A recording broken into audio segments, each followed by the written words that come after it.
देवाधिदेव महादेव को जल चढ़ाते हैं, उसके 5 अलग अलग तरीके हैं। बहुत सावधानी से सुनना कथा, आपकी और हमारी जिंदगी की सार्थकता को सिद्ध करने वाली कथा। आज पंजाब की इस पवित्र भूमि पर अगर ये प्रसंग निकला है तो इसको आप अगर सुनेंगे तो आपका जीवन सार्थक होगा।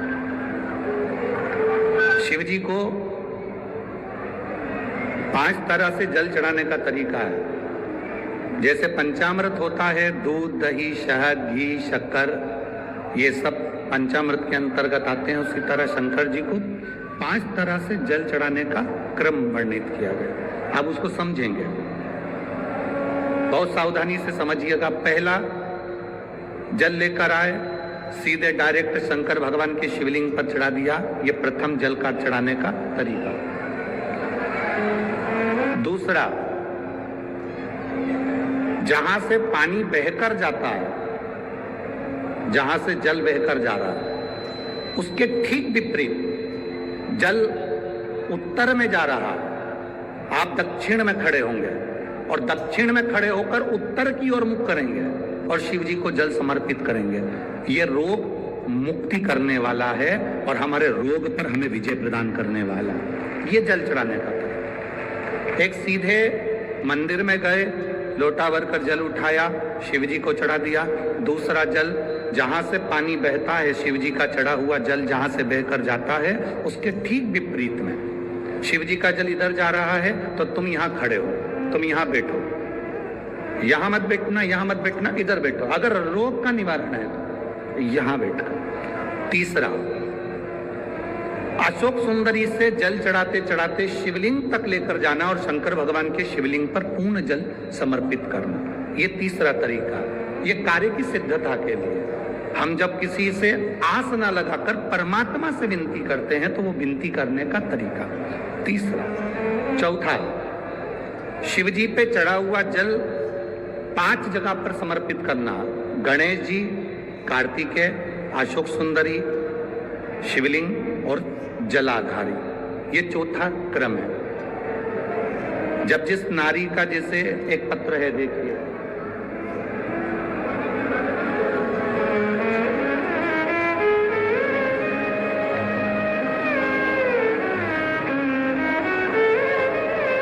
मेरा नाम मोनिका है, मेरे पति का नाम संजय सिंह है। मैं दिल्ली स्वरूप नगर की निवासी हूँ। कहीं बैठी हूँ तो हाथ हिला सकती हैं। अगर कहीं बैठी हो तो हाथ हिला सकती हैं। मेरा नाम मोनिका है, मेरे पति का नाम संजय सिंह है। मैं दिल्ली स्वरूप नगर के निवासी हूँ। मेरा फोन नंबर ये है। कहीं बैठी हैं?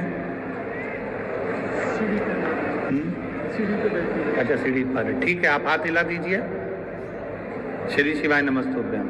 ठीक है, कैमरे वालों को दिख गया है ना? ठीक है।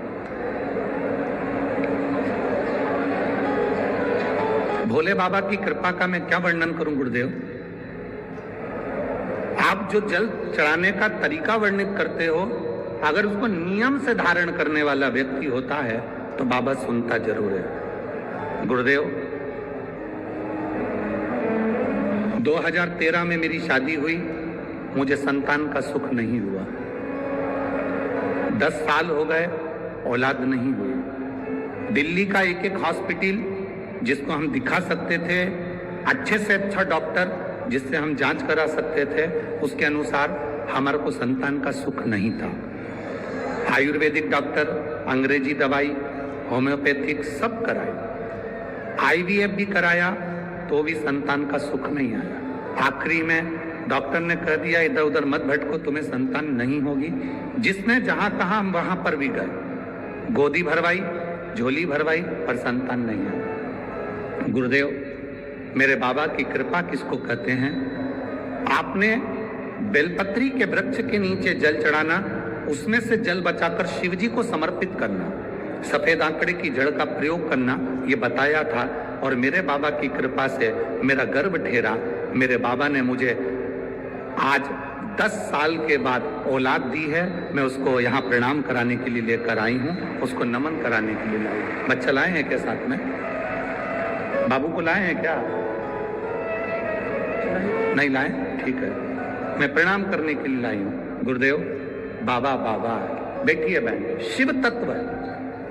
एक जल चढ़ाने का तरीका, शिव जी को हम जो जल चढ़ाते हैं उसका एक तरीका भी हमारी जिंदगी में अगर हमने उसको स्मरण में रख लिया तो हमारी कार्य की सिद्धता को सिद्ध कर देता है,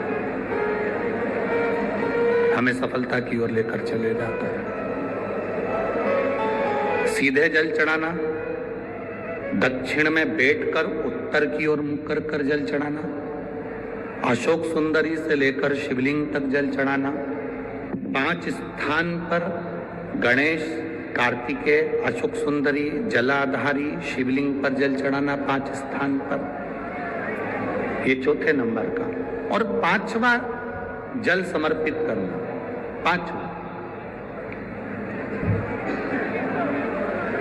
5वें नंबर का जल।